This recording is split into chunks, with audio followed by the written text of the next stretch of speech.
Hey y'all, thanks for tuning in to Press Pause, the show for gaming news and occasional Polish folk dancing how-to videos. I'm Jeff, and let's get right into it.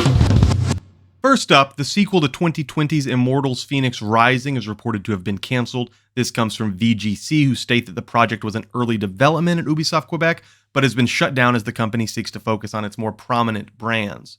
Ubisoft responded to VGC basically saying the same thing, that they were reallocating these teams and resources to serve as an accelerator for development on projects focused on their biggest brands. I think this is a real shame. Immortals Fenyx was a solid title that showed a lot of promise, but as these studios take bigger swings with larger mountains of cash on the line, it's just the reality that they're going to focus more heavily on brand names.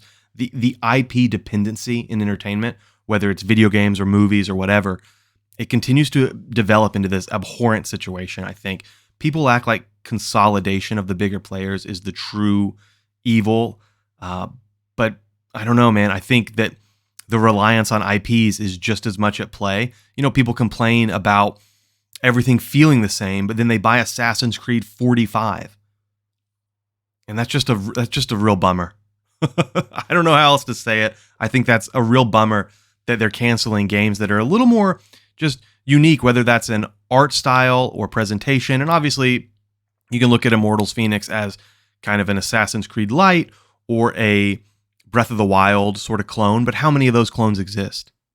You know, it had an interesting angle. It was a fun little game. It didn't do that well, and I think part of the reason is it was attached to nothing. You know, if they had called that, you know, baby's first Assassin's Creed, it would have sold 15 million copies or some shit. I don't know. It's a bummer when you see projects like that I think could have legs get knocked down to allow Ubisoft to really focus on what? What are they going to focus on? Far Cry, Assassin's Creed, Tom Clancy, all the licensed IP they have, like Avatar. I don't know, man. The Nintendo Switch 2 may be arriving in Q1 2024. This comes from the latest financial report from Pixart. Pixart is a Chinese SoC manufacturer. They provided the sensors for the Joy-Con and some other parts in the Nintendo. In this report, though, they stated that they are expecting a Q1 launch of a Japanese game machine from a company that hasn't launched a console in years. They'll be supplying parts for it, and they're kind of looking forward to that in their financials. If this is the successor to the Nintendo Switch, I can only say one thing. My body is ready. Sea of Thieves Season 10 is delayed till October. Whoopsies. Previously planned to be launched in August, the game is getting a 2-month delay to ensure quality of release and the well-being of the team, which good on them for that. But this game has been putting out a steady stream of content, right? Including the current Monkey Island DLC with Part 1 out now. Part 2 and 3 are dropping in August and September, respectively. I've got this game re-downloaded now for Monkey Island. I'm looking forward to getting back in there, and I'm very interested to see, you know, the eventual Season 10, as head of community Christina McGrath has called the new season a foundational release. Go on. The FTC has responded without objection to a motion from Xbox to withdraw the pending August trial over the ABK deal. This is procedural. The FTC could refile. They could negotiate a settlement with Microsoft outside of this. However, precedent is leaning towards the FTC probably not continuing with the case after all these events have transpired. It's possible they just want to see how negotiations play out in the UK before making their next move. So I guess we'll just see on that. Along with Xbox and ABK, consolidation seems to be ramping up just about everywhere. Chinese gaming conglomerate Tencent will become the majority shareholder in Polish studio Techland, the team behind the Dying Light franchise. Tencent has not been shy about investing in studios far and wide, from Riot Games to Epic.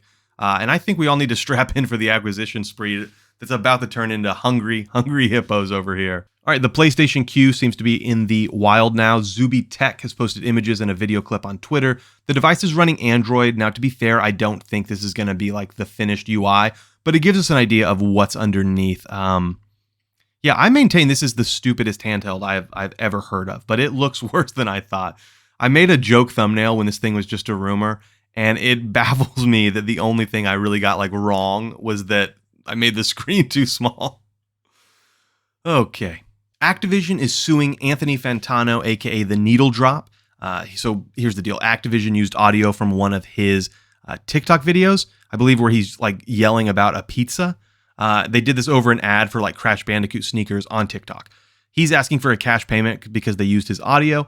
They are suing him because they think remixing content is fair use under TikTok's terms of service, and they're trying to set the precedent here. Now, he's not a small creator. You can see here on YouTube, he has 2.76 million subscribers. I'm not on TikTok, so I didn't bother looking, but based on that number, I'm going to assume he has a pretty large following across social media.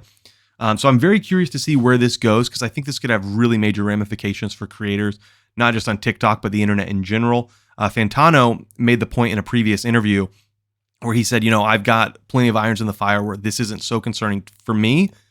But imagine being a creator where all you have is kind of one viral hit or one song, and companies are going to start using it in their branding as fair use. So I think that's a very good point. Very interested to see where this goes. I'll keep you updated. Stay tuned on this one, right? Sea of Stars, the hotly anticipated RPG from the studio behind The Messenger, has announced they will be releasing day and date on both Xbox Game Pass and PlayStation Plus Extra. This is the first time a game has debuted on both services on release day, so a very cool turn of events for gamers just about everywhere. Meanwhile, it will be full price on Nintendo. Speaking of Nintendo, they've added 2 Zelda titles, Oracle of Ages and Oracle of Seasons, to their Nintendo Switch Online subscription. These Game Boy Color titles mark the debut of Fujibayashi as director of a Zelda game. He went on to direct some slightly smaller titles like Breath of the Wild, Tears of the Kingdom. Microsoft is now rolling out a new home screen UI on Xbox. The tiles are smushed down to allow for more background to show through, and you can set it up to showcase the game backgrounds as you scroll through the title cards. It's reminiscent of PlayStation's UI, though it still leaves slots for advertisements. Of course it does. Finally, Ubisoft has responded to the uproar around the deletion of Ubisoft accounts by stating that they do not delete accounts with purchased PC games and are primarily concerned with deletion insofar as they need to adhere to Europe's GDPR guidelines. Now, this is not to excuse Ubisoft, but it is kind of to ask the question of is the gamer online rage, is it too much sometimes? Because earlier this week, if you're on Twitter or Reddit at all, this was kind of a big story. A lot of people were freaking out about how, digital is the devil and what they're doing here is just awful. And look, I think there's a case to be made for physical media, but I do think if the uproar level is always at the same fevered pitch, if there's always torches and pitchforks every time a story like this breaks, you lose the ability to have impact on moderators and decision makers, because companies aren't going to change their path based on Twitter outrage. They're going to change it based around money and based around regulators. The money is clearly in favor of digital. So that's where they're leaning. It's going to take some regulation, and I think if there's not some sensible outrage, if it's just always a kind of an unnecessary overreaction to some of this stuff, I kind of worry that that's going to have a deleterious effect on the movement to kind of push these companies. Because I do think, look, digital is probably going to be pretty hard to stop. So we need to make sure that there are guidelines in place that protect the consumers in that space. And so I think we need to be careful in how we kind of blow up at some of these stories. We need to kind of watch and see what's really going on, to make sure that we're directing our outrage towards the right places to be as productive as possible, right? I don't know if I worded that the best way. I'm leaving it in because I do want that point out there, though, that sometimes this outrage has the negative effect where it makes us almost unserious. If you have a complaint about things, if you're always saying the sky is falling over every little issue without full context, it gets harder and harder to kind of believe the complaints.